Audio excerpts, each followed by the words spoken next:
السلام علیکم دوستوں، میں ہوں آپ کی ہوسٹ فاخرہ اجاز اور آج ہم بات کر رہے ہیں رائٹس آف پور کمیونٹی۔ آپ جانتے ہیں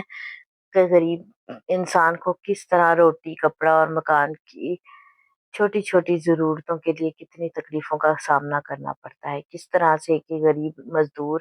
سارا دن محنت کرتا ہے اور بہت مشکل سے شام کو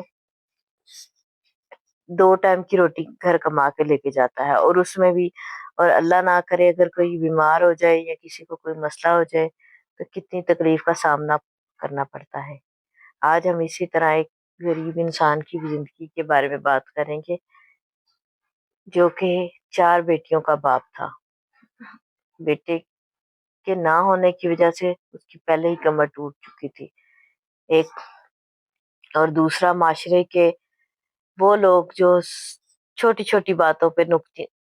چینی کرتے، باتوں کا سامنا کر کر کے اس کا برا حال تھا، ہر وقت صرف اور صرف اس تکلیف سے گزر رہا تھا کہ اگر میں بڑھاپے کو پہنچ جاؤں تو میرا سہارا کون بنے گا۔ لیکن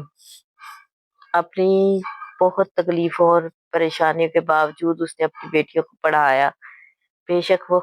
ایک گورنمنٹ اسکول میں جاتی تھی، دن رات باپ کی مزدوری کو سامنے رکھتے ہوئے انہوں نے بہت محنت کی، اور میری آنکھوں کے سامنے ان کی ایک بیٹی نے کامیابی سے ایک اچھا مقام حاصل کیا،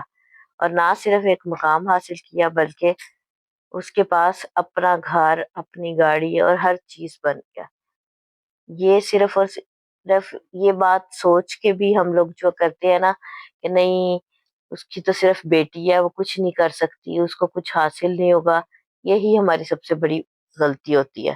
اگر ہم بیٹی اور بیٹے کا فرق ختم کر دیں گے اور اس فرق کو ختم کر کے ان دونوں پہ برابر کی توجہ دیں گے، کیونکہ ایک بیٹی بھی ایک پورا خاندان ہوتی ہے، جس نے ہر فیملی کے ممبر، خاندان کے انسان فرد کو سنبھالنا ہوتا ہے، مگر ہمارے معاشرے کے لوگ اس بات کو بہت مشکل سے سمجھتے ہیں، اور جب تک وہ سمجھتے ہیں پانی سر سے گزر چکا ہوتا ہے۔ ہم آج اسی بات کو سامنے رکھ کے دیکھتے ہیں کہ کس طرح شکیل جو ہمارا مزدور تھا صبح سے شام تک مزدوری کرتا، گھر آتا تو کبھی کسی کی تکلیف کا سامنا کرتا، کبھی کسی کا۔ بیٹیوں نے باپ کا ساتھ دیا اور انت تک محنت کے بعد کامیابی حاصل ہوئی۔ اور اسی طرح اگر ہم بھی اپنے معاشرے میں اس غربت کو ختم کرنا چاہتے ہیں تو سب سے پہلے ہمیں اپنے دماغ سے یہ جو گندگی ہے، جہالت ہے، اس کو ختم کرنا پڑے گا۔ جب تک یہ ختم نہیں ہوگی تب تک کبھی بھی ہمارا معاشرہ ترقی نہیں کر سکتا، اور ترقی کرنے کے لیے معاشرے کے لیے سب سے ضروری چیز ہی یہی ہے کہ ہمارے پاس اتنے دماغ میں اتنی بات ضرور موجود ہو کہ ہم نے غلط سوچنا بھی نہیں ہے اور غلط کرنا بھی نہیں ہے۔ بہت شکریہ۔ اگر آپ کو میری ویڈیو پسند آئی تو پلیز اس کو لائک کیجیے گا اور شیئر کیجیے گا، اور میرے چینل کو سبسکرائب کیجیے گا۔ بہت شکریہ۔